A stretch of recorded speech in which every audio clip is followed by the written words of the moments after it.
So back in the olden days when I was a kid and there was no Netflix and there was only a few channels on TV, and I remember my little TV was about this big and you actually had to walk up to it and move the dial.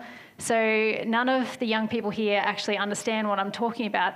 So when I was a kid, there was a show on TV called Mr. Squiggle. And a lot of you remember. So for the young people here who have no idea what I'm talking about, let me explain who Mr. Squiggle is. He was a puppet. And you know those puppets on a crossbeam with the strings and they kind of do this and they move him around? He was a puppet and he had a pencil for a nose.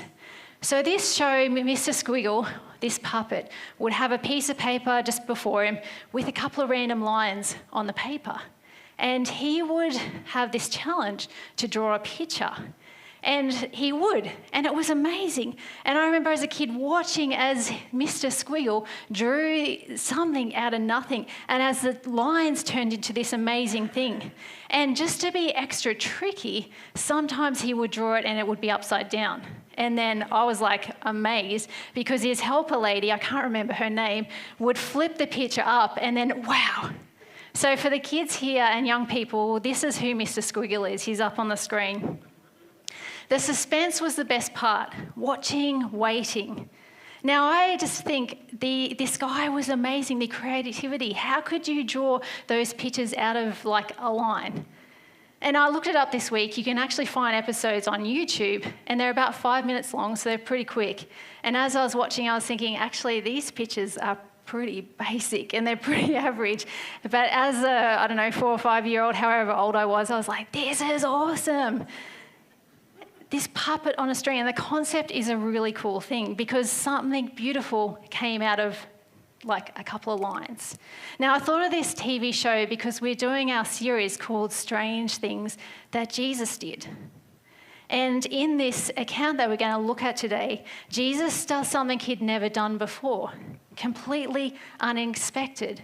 In the middle of a confrontation with a woman's life literally hanging in the balance, death or life, he bends down and he starts writing in the dust, drawing lines.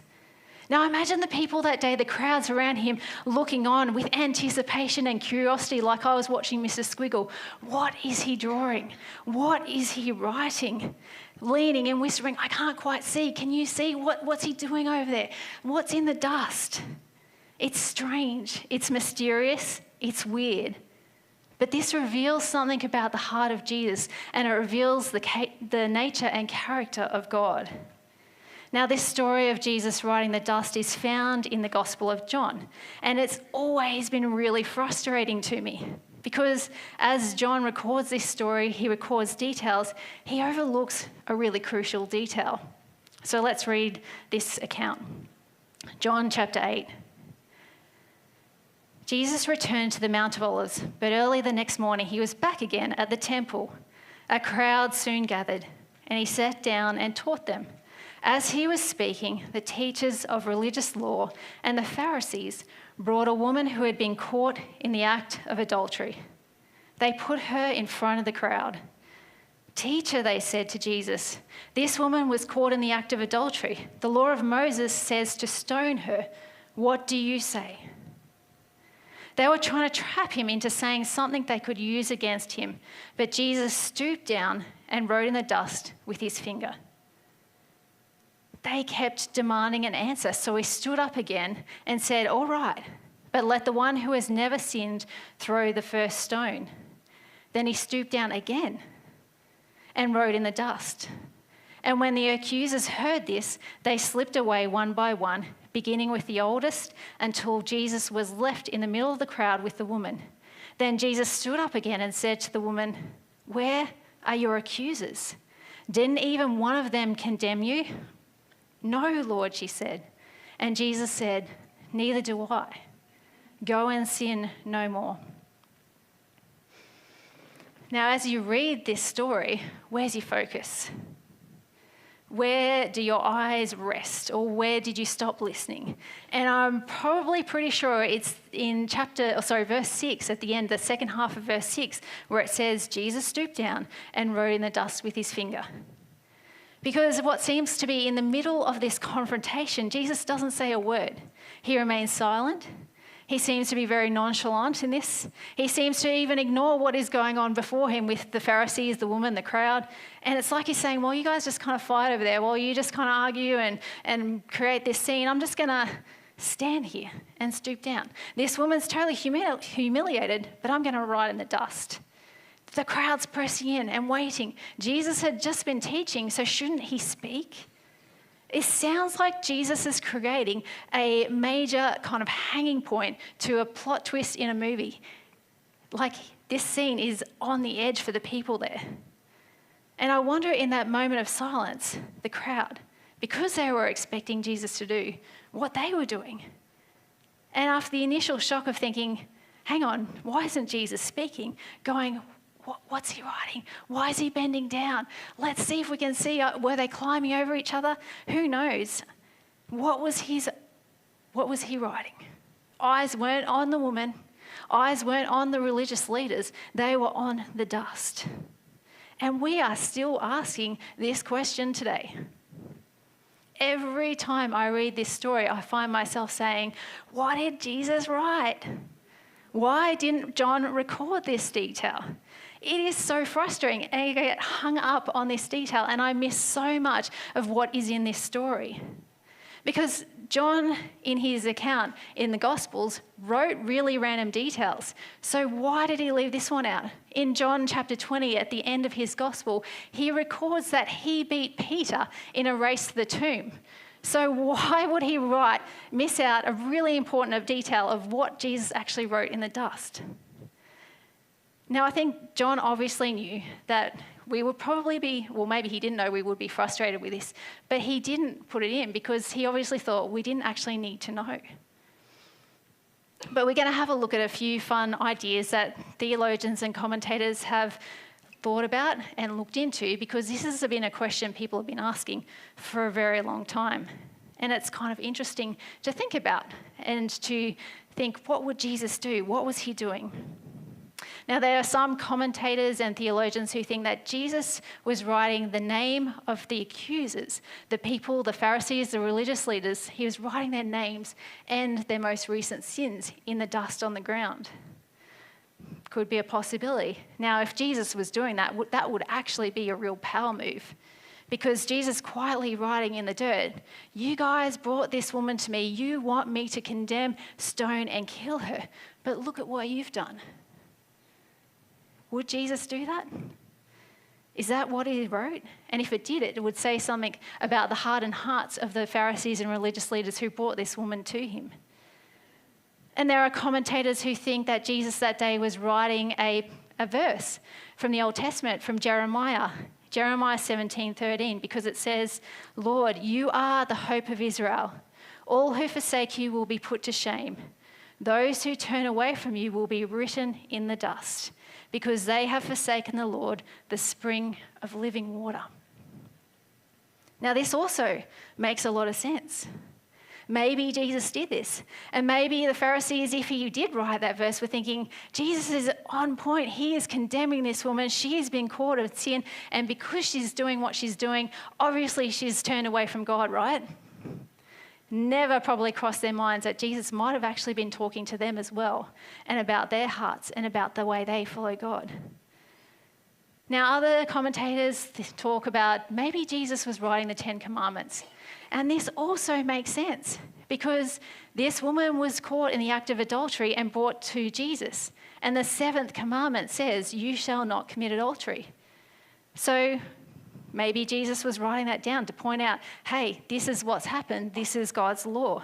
So many theories, so much speculation. And it's just kind of fun to think about. What was Jesus writing? But let's unpack some details in this passage of things we actually do know. So it says that it was early in the morning and Jesus was in the temple teaching, surrounded by people who were listening. Now, we also know that this story is about a woman caught in adultery.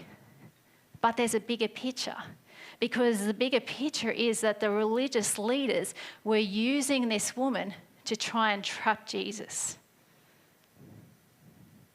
The religious leaders brought this woman to Jesus, and they thought that they had Jesus cornered in an impossible situation, a no-win situation, and I'll explain that as we go. So firstly, the Mosaic law that Jesus followed, that the Jews followed, it was known that anyone caught in adultery was to be stoned. Very clear. Deuteronomy 22:22. If a man is discovered committing adultery, both he and the woman must die. In this way you will purge Israel of such evil.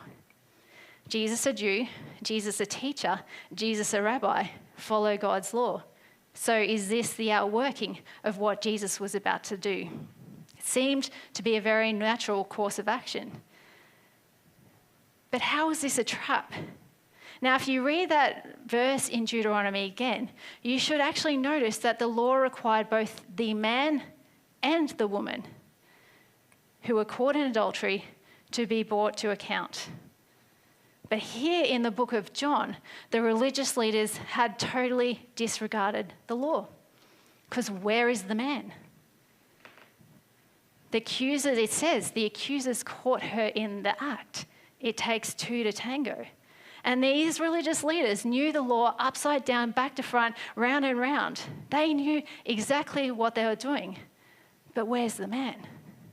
Nowhere to be found. Now, if they really wanted to uphold God's law, they would have brought both of them. Now, also, in an interesting plot twist, just this act alone of bringing the woman not only broke the law, but actually broke another law, another requirement that talks about this in the book of Leviticus. In Leviticus 5 verse 1, it says, if you are called to testify about something you have seen or that you know about, it is sinful to refuse to testify, and you will be punished for your sin. Now, they were testifying about the woman, but in their testimony, they refused to testify about the man, making them guilty. They weren't declaring the whole picture. They weren't testifying honestly. Their motives were already flawed before they even took this woman to the temple that day to be brought before Jesus. Now, this woman, yes, she's caught in the act of adultery, but this whole story isn't so much about the woman. This story is about the trap that the Pharisees and the religious leaders were trying to get Jesus in this no-win situation. Now, in even more of a plot twist, as I was looking into this, there are even some commentators that suggest that the man involved in this adultery may have even been one of the accusers that was bringing her to Jesus that day. Now, we can't actually know this for sure, but some suggest that based on the circumstances, this woman may have been a victim of coercion and even rape to set this trap up for Jesus that day. Because when you look at the scenario and the trap that was set and the cultural context, women had few rights back in first century Jerusalem. And refusing a man's advances, especially if it was a person of power or influence, was going to be dangerous and even difficult for a woman. So the ulterior motives of the Pharisees and religious leaders made it entirely possible that this was manufactured and manipulated, possibly luring that woman in to a situation to serve their own agenda. And they were trying to snare Jesus with a judgment call in this no-win situation. Now, it seems very clear that Jesus, being the Son of God, being God himself, would follow God's laws. But not only that, yes, he needed to do that, but in first century Jerusalem, they were actually, as we know, under the reign of the Roman Empire, the Roman rule. So in that scenario, the Roman Empire, the Roman rule forbade Jewish people to execute someone. So if Jesus lived out God's command, he was breaking the Roman rule of the land that day. So this is pretty smart on behalf of the Pharisees, because what was Jesus supposed to do? If he upheld the Mosaic law, he was following God's law and doing the right thing because she was caught in sin, but he'd be breaking the law of the land. And if he let her go and showed her mercy, he was breaking God's law, but then also seemed to be aligning himself with the Roman Empire, the very people the Jews hated because they were oppressed by them. This is really quite the dilemma. And they thought they had backed him into a corner because whichever way he went, he couldn't win. Now, what would you do in this situation? Now, it's really easy to shake our heads at the religious leaders as we read this story. But you know what? How often do we do something similar to them? How often do we highlight someone else's failure and ignore our own? How often do we hold someone else to a higher account than we hold ourselves? And sometimes, if we're honest, it's easier just to pick up a stone and throw it than look at what's in our own heart. And if we're backed into a corner like Jesus was that day, most of us would do exact opposite of what Jesus did. We react, we defend, we accuse, we condemn, and we have that victim mentality and we complain and we fight our way out of the situation. But is that the best way? Because in this situation, Jesus didn't react. He stops, he pauses, he bends down, and he allows truth to rise to the surface. Now, maybe that's something we need to learn from him that we can do in those difficult situations where we're backed into the corner where there seems to be no win, is to pause, to take time to respond, to ask God, how do I wisely and lovingly to speak in this situation? Jesus doesn't debate, he doesn't defend, he doesn't argue. Instead, he bends down and writes in the dust. Now, this act of silence wasn't because he didn't know what to say. It wasn't because he was bored and doing a little bit of Mr. Squiggle drawing. It wasn't because he was ignoring the confrontation. Now, as Brian talked about at the start of this series, the strange things that Jesus did have echoes back to the Old Testament, and it reveals the heart of God and reveals the nature and character of Jesus. And Jesus, in this moment, was showing us that he was the Son of God, that finger writing the dust was a powerful finger. And what he was about to show us was forgiveness, love, grace, and mercy. He was showing us that he fulfilled the law and offered forgiveness. Now, if you look back to the Old Testament, there are actually several accounts that we can read about God writing with his finger. And one of the most famous ones is recorded in 2 books, in Exodus and Deuteronomy. And it's where God writes a law on 2 stone tablets with his finger and presents that to Moses to give to the people. Exodus 31:18 says, when the Lord finished speaking with Moses on Mount Sinai, he gave him 2 stone tablets inscribed with the terms of the covenant written by the finger of God. So here is Jesus, fully man, fully God, writing in dust a case that was about the law, a case where the religious leaders were questioning Jesus about this law with the very finger that God wrote the law on stone. Now, it's really interesting. As I kept looking into this, I imagined Jesus out in a field of just dirt. I never really took into account that he was in the temple. But Jesus was teaching in the temple that day. And we know that he would have been in the court of women. And in this court of women, it was actually paved with limestone slabs. So Jesus wasn't just writing in this pile of dirt. He was writing in dust on limestone. And as we look further into this, there are rabbinic sources that know that teachers sometimes traced letters in the dust when lecturing or ruling on legal matters. So Jesus bending down the dust was recognizable to those people there that day. It was deliberate, and it was actually legally significant. He was about to rule on this really important legal matter. And Jesus doesn't void the law. He isn't agreeing with adultery. And he shows us the heart of God, his justice, his mercy, and his forgiveness. And things that appear black and white, this appeared to be an open and shut case. She was caught in adultery. Jesus shows us much more. But regardless of all this, the religious leaders were demanding an answer from Jesus. It says he stood up again. All right, but let the one who has sinned throw the first stone. Then he stooped down again and wrote in the dust. So Jesus knows the malicious intent of these religious leaders, and he's actually rhetorically asking them to invite and participate in her execution. But he says only on the condition that you yourselves are blameless.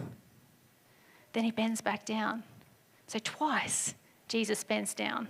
Twice he writes. Now the first time he bends down, he exposes the hypocrisy. Now the words that Jesus spoke to the hardest hearts there that day. They were convicted and they walked away.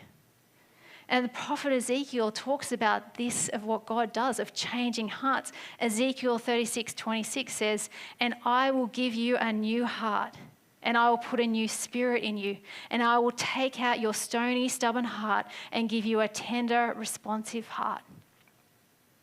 The people that day walked away. Jesus, if we go back to the account, and John says, all right, but let the one who has never sinned throw the first stone. He stooped down, wrote in the dust. When his accusers heard this, they slipped away one by one, beginning with the eldest, until Jesus was left in the middle of the crowd with the woman. Then Jesus stood up again and said to the woman, "Where are your accusers? Didn't even one of them condemn you?" "No, Lord," she said. "Neither do I. Go and sin no more." Jesus, with one sentence, convicted the hearts of people there. Jesus came and forgave, and he asks us to do the same. And the second time he bends down, he lifts shame. Because yes, the woman was brought there by the Pharisees. Yes, this woman was caught in adultery. And yes, she had done the wrong thing. But this scene is absolutely humiliating for her. How far did the Pharisees travel with her through the streets? We don't know. But they had to travel to bring her to the temple to put her before Jesus. Can you imagine how she felt as she was dragged through those streets, surrounded by accusing eyes? Her worst moment exposed, and then brought before Jesus, the Son of God, for a judgment call on her life. Now, we've all had moments where we feel exposed, maybe not publicly, maybe it's just inwardly. And you think, if people really knew me, what would they do? Would they pick up a stone? Maybe you haven't thought about a stone, but maybe you've thought, would they even like me? Would they even hang around me? Would they walk away? And that's why this story really matters, because we've all had moments where we've done things where we feel that guilt, that shame, that condemnation. But when it comes to Jesus, what is his response? Jesus steps into our shame. He removes it. He forgives us. And we walk away different people. Now, I love in this story that the accusers left one by one, starting from the oldest. Now, maybe the older you get, the more aware you are of your shortcomings. And what if spiritual maturity isn't about being quicker to judge? What if spiritual maturity is about being quicker to put your stone down? Now, even if this scenario, even if this was a setup, even if this was coercion, the woman was left standing there in front of Jesus, exposed and sinful. And Jesus didn't write her condemnation in the dust that day. He wrote her redemption. Jesus could say, I don't condemn you, because he knew that in a few days' time, he was going to take that condemnation on himself at the cross. He knew that he could forgive sins because he was the Lamb of God who was going to be slain, and we celebrated that a moment ago in communion. He wasn't ignoring her sin. He was preparing to carry it. Now, this promise, amazingly, isn't just for the woman that day back there in first century Jerusalem. This is for us today too, Because we are just like the woman. We are sinners. We are in need of Jesus' acceptance. We are in need of his forgiveness. We are in need of his grace and his mercy, and he's offering it. Now notice Jesus doesn't lecture this woman at all. He just says, I forgive you, and go and sin no more. Now, when our stories look like scribble, when they're failure, when the lines of our drawing our life don't meet up and it's just a mess, the same Creator who formed humanity out of dust is now rewriting our stories in that dirt. And it's going to be beautiful. He's going to put together all the pieces and it's going to turn out amazing because Jesus is doing it. Now, if we are totally honest with ourselves, we have been on both sides of the people in this story. Sometimes we are the ones who are quick to accuse, and sometimes we are the ones who have been accused. Now, this story isn't saying that sin doesn't matter. This story is saying that we need forgiveness. We need mercy and grace. But where are you in this story? Maybe you're like the crowd and the religious leaders. You're feeling like you're really quick to condemn and judge today and slow to show mercy. Is there someone in your life that you've been holding a stone and you're ready to throw it? Maybe it's a family member, a workmate, or maybe that stone is pointed at yourself.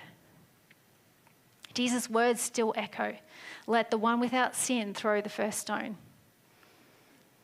Maybe today you feel like the woman who's guilty, exposed, and full of shame. Jesus is rewriting your story. He's kneeling there and he's getting rid of your shame and your condemnation. So where are you in this scene today? Because either side, if you're the crowd, the religious leaders, or the woman, it can be the same because Jesus is offering you that forgiveness regardless of who you are. By writing in the dirt, Jesus disarms the power of sin and shame.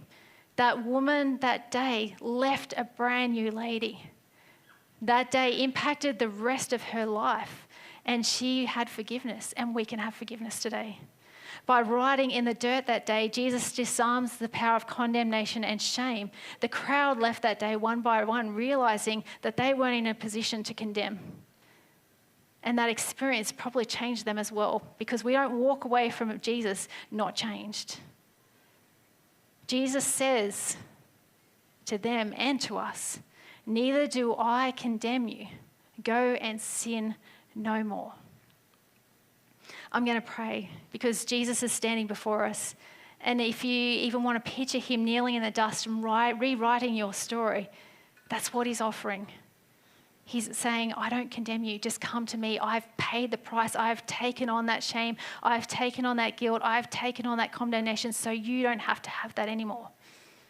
I am the sacrifice, I am the forgiveness of sins, and I am the Son of God who wrote the law and I fulfilled it, and now I'm showing you what God's heart is like. So let's pray. Jesus, thank you so much that in this powerful story that you are amazingly full of wisdom. We know you're full of wisdom and that we can see it again. That in your writing in the dust, you rewrote that woman's story. And I pray today for all of us, wherever we are, wherever we find ourselves, and wherever we relate to that story, that you will show us that same grace. You will offer us that same forgiveness.